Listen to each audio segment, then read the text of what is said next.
Joint platform of trade union and Samyukt Kisan Morcha పిలుపు మేరకు CITU Telangana వ్యవసాయ కార్మిక సంఘాల ఆధ్వర్యంలో వనపర్తి జిల్లా కేంద్రంలోని కేంద్ర ప్రభుత్వం కార్మిక ప్రజా వ్యతిరేక విధానాలకు వ్యతిరేకంగా బడ్జెట్ను నిరసిస్తూ నిరసన కార్యక్రమం నిర్వహించారు.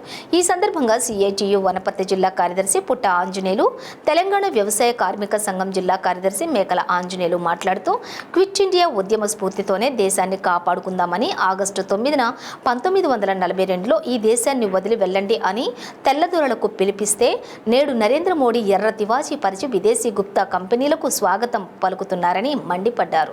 కేంద్ర బీజేపీ ప్రభుత్వ రైతు కార్మిక ప్రజా వ్యతిరేక విధానాలను ప్రకటించాలని, వ్యవసాయ పారిశ్రామిక రంగానికి బడ్జెట్ ప్రాధాన్యత ఇవ్వలేదన్నారు. కానీ అన్ని రంగాల్లో కార్పొరేట్లకే పెద్దపీట దక్కిందన్నారు. ప్రభుత్వ రంగ సంస్థల ప్రైవేటీకరణలో భాగంగా సింగరేణి 61 బ్లాకులను ప్రైవేట్ సంస్థలకు కట్టబెట్టే ప్రక్రియను ఇప్పటికే ప్రారంభించిందన్నారు.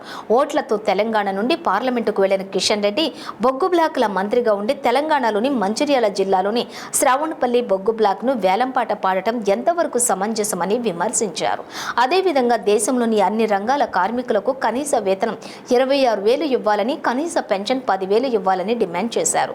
ఈ కార్యక్రమంలో సిఐటియు జిల్లా కమిటీ సభ్యులు నందిమల్ల రాములు, సిఐటియు జిల్లా నాయకులు శివ, సూరి, బాబు, ఆంజనేయులు, వీరన్న, అడవన్న, రాములు, వనపర్తి పట్టణ బజార్ హమాలీలు తదితరులు పాల్గొన్నారు.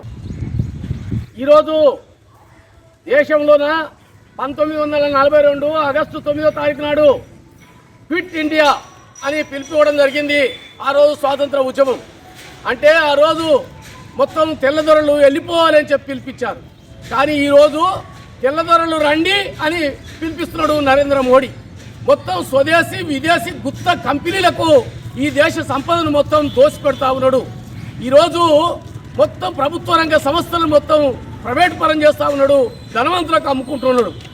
6 లక్షల కోట్ల రూపాయలకు ఈరోజు నేషనల్ మానిటైజేషన్ పైప్ లైన్ పేరు మీద అమ్మేస్తున్నాడు. అదేవిధంగా ఈయన 100 రోజుల్లో ఈరోజు మొత్తం ఆస్తులను డబ్బున్నోళ్లకు అప్పచెప్తా అని చెప్పి ఈరోజు పథకం వేసుకున్నాడు నరేంద్ర మోడీ గారు. ఈరోజు ఈ కార్మికులకు సంబంధించి ఏదైతే 130 ఏళ్ళ నాడు పోరాడి సాధించుకున్న చట్టాలు కూడా లేకుండా ఈరోజు 8 గంటల పని వద్దు 12 గంటలు కావాలంటున్నాడు.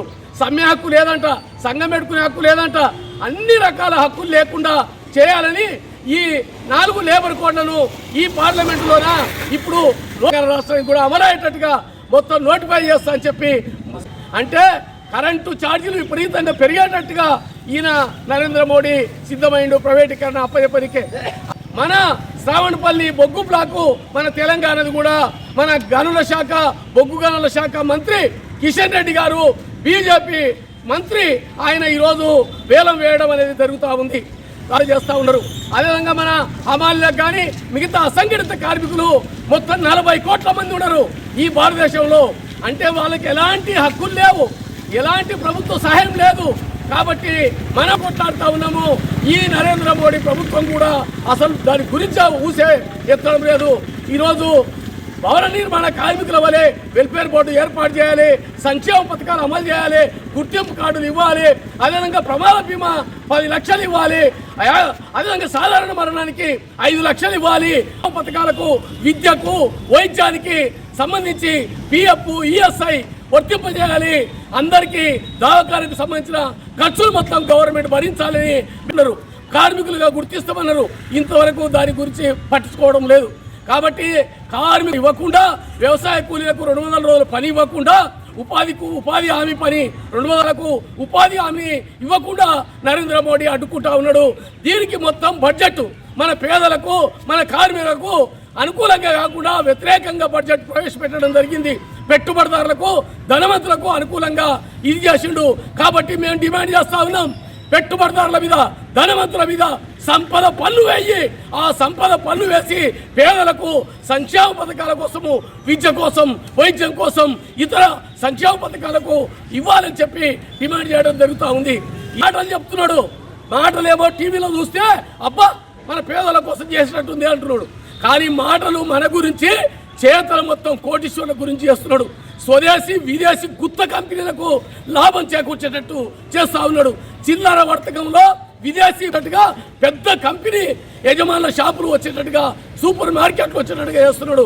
ఈ రోజు మనం షాప్ తిరిగి హమాలి పని చేస్తున్నాం. ఇక హమాలీలకు కూడా పని లేకుండా చేసే ఈ కేంద్ర ప్రభుత్వ విధానాన్ని వ్యతిరేకిస్తూ కార్మిక కర్షక ఐక్యత